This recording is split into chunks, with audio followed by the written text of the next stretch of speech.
இதை பற்றி விசாரணை பண்ணுங்க, குற்றவாளியை கண்டுபிடிங்க, அவங்களுக்கு தண்டனை கொடுங்க சொல்லி அவர் சொல்கிறாரு.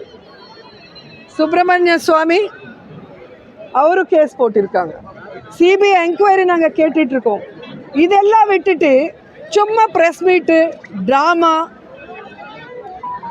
இதெல்லாம் பண்ணிகிட்டே இருந்தால் இது என்ன பாலிட்டிக்ஸ்? ஸோ இது வரைக்கும் கேஸ்ட் பாலிட்டிக்ஸாக ப்ளே பண்ணிவிட்டு ஸ்டேட்டை நாஸ்தி பண்ணிட்டார். இப்போ மத பாலிட்டிக்ஸ் பண்ணுறாரு சந்திரபாபு நாயுடு. இது கரெக்ட் இல்லை. இது மீடியா கூட எக்ஸ்போஸ் பண்ணோம். சந்திரபாபு நாயுடு பவன் கல்யாண் பண்ணுற டட்டி பாலிட்டிக்ஸை எக்ஸ்போஸ் பண்ணோம்.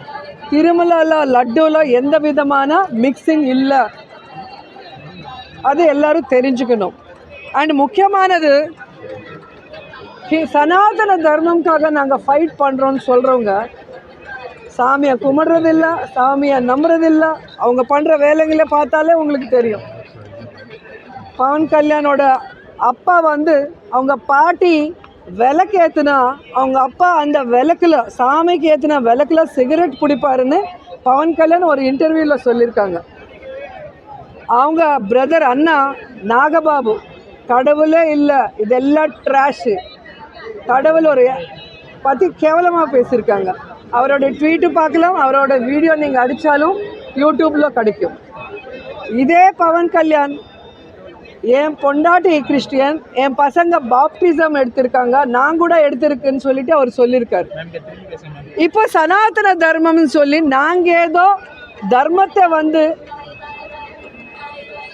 ராங்காக பண்ணுறோம், அவங்க கரெக்டாக பண்ணுற மாதிரி பேசுகிறது எங்களுக்கு ஒன்றும் புரியல. எங்களுக்கு என்ன ஷாக்குன்னா, ஃபஸ்ட்டு ஒரு திருப்பதி பொண்ணா திருப்பதி மேலே இவ்வளோ பெரிய பழி போட்டுட்டு சாமியை ரோட்டுக்கு கொண்டு வந்துட்டாங்க. இந்த அவரோட பாலிட்டிக்ஸ், அவர் சர்வைவ் ஆகிறதுக்கு, அவர் பண்ண தப்பு எல்லாமே யாரும் பார்க்கக்கூடாது பேசக்கூடாதுங்கிறதுக்கு பண்ணிட்டாரு. இப்போ ஜனங்க திருமலை வந்தால் லட்டு வாங்கலாமா வேண்டாமா, இந்த லட்டுவில் கலந்துருக்கா கலக்கலையா, ஒரு கன்ஃபியூஷனில் இருக்கார். நார்த் இண்டியன்ஸு, சவுத் இந்தியாவில் கர்நாடகா, தமிழ்நாடு, இவங்க எல்லாம். ஆந்திராவில் யாரும் நம்ப போகிறது கிடையாது, தெலுங்கானாவில் யாரும் நம்ப மாட்டாங்க சந்திரபாபு நாயுடு.